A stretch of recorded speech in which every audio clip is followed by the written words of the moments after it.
اس کہانی کو آخر تک ضرور سنیے گا۔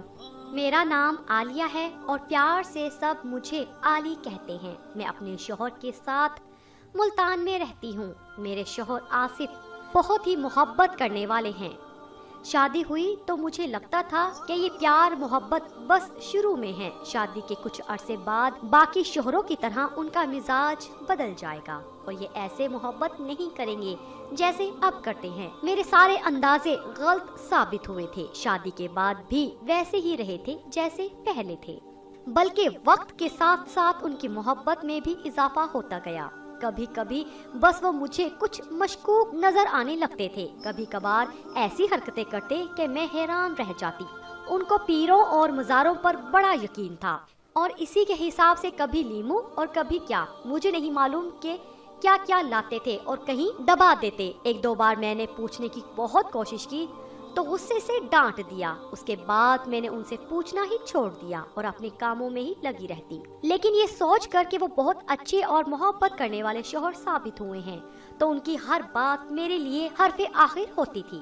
اسی طرح ہماری شادی کو 5 سال گزر گئے۔ ان کی طرف سے تو کبھی مجھے مایوسی نہیں ہوئی تھی، ان کی محبت ابھی بھی ویسی ہی تھی جیسی پہلے، لیکن اب میں پریشان رہنے لگی تھی کیونکہ شادی شدہ زندگی کے ان سال میں اگر کہیں کوئی کمی رہی تھی تو وہ میری طرف سے تھی کہ میں ان کو اولاد نہیں دے پائی، اور یہ سب باتیں مجھے اندر ہی اندر کھائے جاتی تھی۔ میں جب بھی آس پڑوس میں نئی شادی کے بعد دلہنوں کو ماں بنتے ہوئے دیکھتی تو دل میں ہوک سی اٹھتی تھی۔ ان کے چھوٹے چھوٹے بچے جب شرارتیں کرتے تو ان کو دیکھ کر ہنس پڑتی اور ہنستے ہنستے میری آنکھوں سے اشک بہنے لگتے تو کھڑکی کا پردہ گرا کر بیڈ پر بیٹھ جاتی۔ لیکن ان سب چیزوں کے باوجود میں نے اللہ پر توکل رکھا ہوا تھا، نماز روزہ اور اپنی حیثیت کے حساب سے زکوٰۃ بھی دے دیا کرتی۔ ابھی وضو بناتے اپنے اللہ کے حضور حاضر ہوئی تھی، اے اللہ تو تو بے نیاز ہے، سب کو دینے والا، سب کو نوازنے والا، مجھے بھی اپنی رحمت سے نواز دے، میری بھی جھولی بھر دے۔ دعا مانگتے وہیں روتے روتے سو گئی۔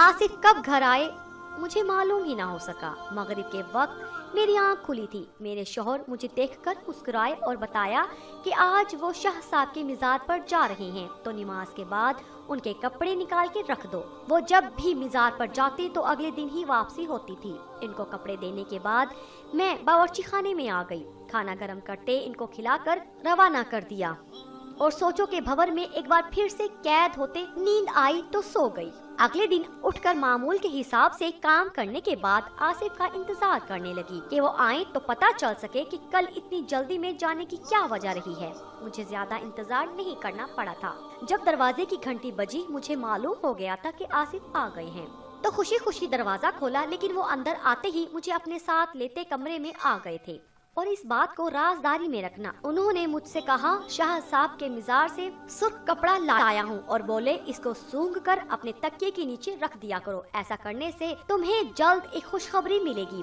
میں حیران تو ہوئی تھی لیکن اب ان کے یقین پر یقین کرنے کا دل کر رہا تھا۔ میں نے بھی حامی بھر لی اور یوں رات میں دل میں امید کرتی کہ اب تو کچھ ہو ہی جائے گا۔ خوشی خوشی وہ کپڑا سونگھ کے تکیے کے نیچے رکھ دیا۔ جب صبح اٹھی تو تکیے تلے ڈھیروں پیسے دیکھ کر حیران رہ گئی۔ شوہر سے اس بات کا ذکر کیا تو اس نے یہی کہا ابھی تو شروعات ہے، آگے دیکھتی جاؤ اور کیا کیا معجزے ہوتے ہیں۔ اس بار میں کچھ خاص کروا کر لایا ہوں، لیکن ایک بات یاد رکھنا، تم نے اس کو تکیے کے نیچے رکھنا اور صبح سے پہلے تکیہ نہیں اٹھانا اور نہ ہی اس کے بارے میں کسی سے بھی کسی قسم کا ذکر کرنا ہے۔ پیسے دیکھتے ہی مجھے بھی یقین ہو چلا تھا کہ اب تو پکا میں خوش رہوں گی اور شوہر بھی خوش ہو جائیں گے۔ اس پختہ ارادے پر میں نے بھی حامی بھر لی تھی۔ پھر روز ایسا ہوتا، میں روز رات کو وہ سرخ کپڑا سونگھ کر تکیے کے نیچے رکھ کر سو جاتی اور صبح اٹھ کر دیکھتی تو خوشی کی انتہا نہ ہوتی۔ اب تو یہ سلسلہ ہی چل پڑا تھا۔ اب میرا یقین پختہ سے پختہ تر ہوتا جا رہا تھا۔ آج صبح آصف کے جانے کے بعد ہی میری پڑوسن گھر آ گئی تھی۔ اسما باجی آج تو بہت دنوں کے بعد چکر لگایا ہے آپ نے، آج آیا کریں، میں بھی دن بھر گھر میں بور ہو جاتی ہوں۔ میں نے خوش دلی سے ان کو مخاطب کیا، آپ بتائیں آپ کیسی ہیں، مجھے کیا ہونا ہے، آپ کے سامنے ہی ہوں۔ پانی کا گلاس ان کو تھماتے مسکراتے ہوئے میں نے جواب دیا تھا، میں دیکھ رہی ہوں کچھ عرصے سے خوش رہنے لگی ہو، کوئی خوشخبری ہے کیا؟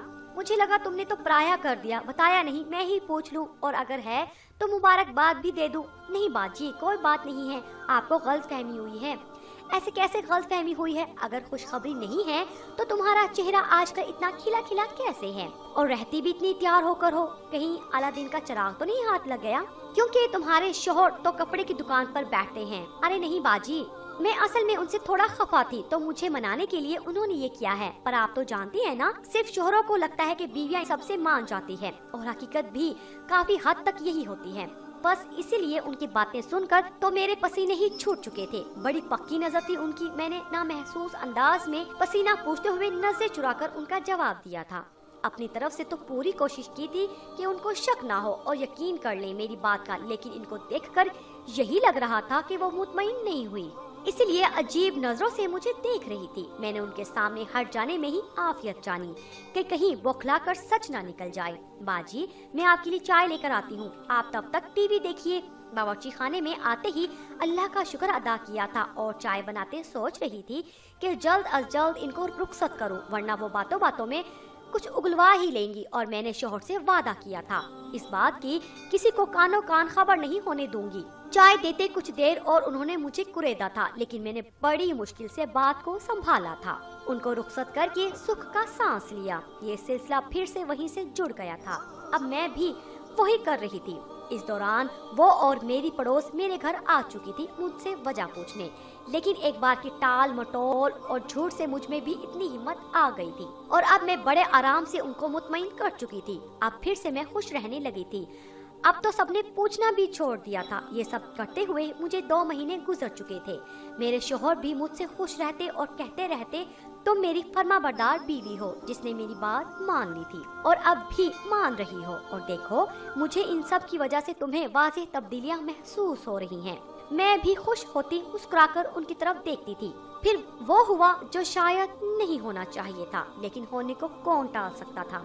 एक दिन मैं लाल कपड़ा सूंघे बगैर ही सो गई। पता नहीं कैसे उस दिन याद ना रहा मुझे, जबकि अब तक तो ये आदत बन चुकी थी। लेकिन शायद इस दिन वो राज खुलना था जो मेरे शौहर ने मुझसे छुपा रखा था। मैं सो तो गई थी और जो ही आधी रात को अचानक प्यास से मेरी आंख खुली तो तकिए के नीचे हरकत सी महसूस हुई। मैंने एक नजर अपने बराबर में देखा तो शौहर भी मौजूद नहीं थे, शायद वॉशरूम में थे। मैंने दिल बड़ा करते डरते हुए जैसे ही तकिया हटाया तो मेरी जान निकल गई। अब वहाँ पैसे तो न थे, लेकिन 4 छोटे छोटे चूजे के बच्चे मौजूद थे, जिनको देखकर मैं हैरान हुई। लेकिन उनकी हरकत करने से बेसाख्ता मेरी चीख निकल गई, जिसे सुनते ही मेरे शौहर जल्दी से वॉशरूम से बाहर आए और मुझे देखते एक नजर बेड पर दोहराई थी। चेहरे पर घबराहट और परेशानी की वजह से पसीने के कतरे गवाह थे कि उसने अभी जो कुछ देखा था वो सब उन्होंने जानबूझकर किया है।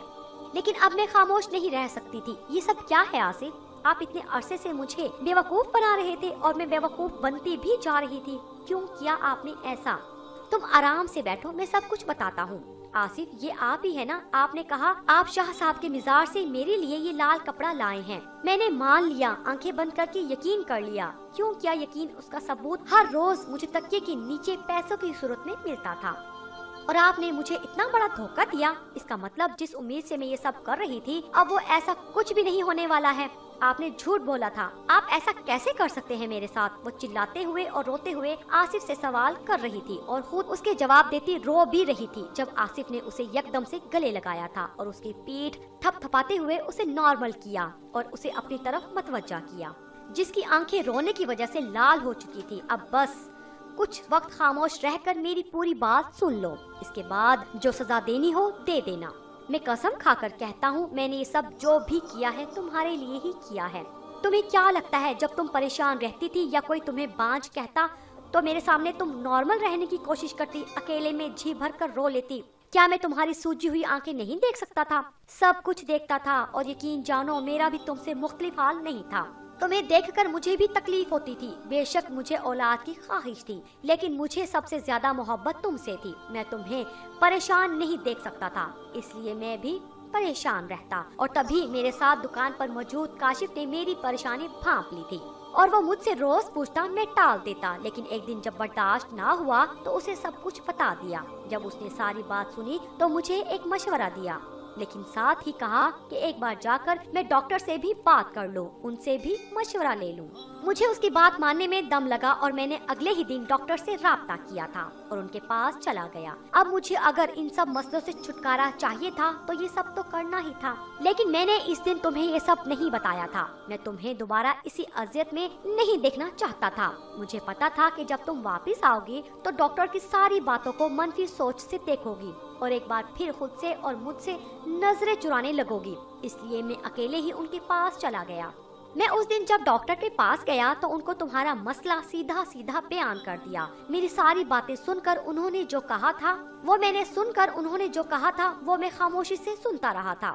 आप जानते हैं मैं एक लेडी डॉक्टर हूँ। अब मैं आपको जो भी कहूँगी उसे गौर से सुनिएगा और अगर चाहते हैं कि आपको औलाद की खुशी नसीब हो तो सख्ती से इस बात पर अमल भी करना पड़ेगा, वरना आपके किसी भी मसले का कोई हल मौजूद नहीं। आपके मसाइल का वाहिद हल यही है। एक लड़की की जब शादी होती है तो वो घबराई और परेशान होती है कि उसे कैसे शोहर और घर वाले मिलेंगे। आपकी बीवी को अच्छा शोहर तो मिल गया लेकिन घर वाले नहीं।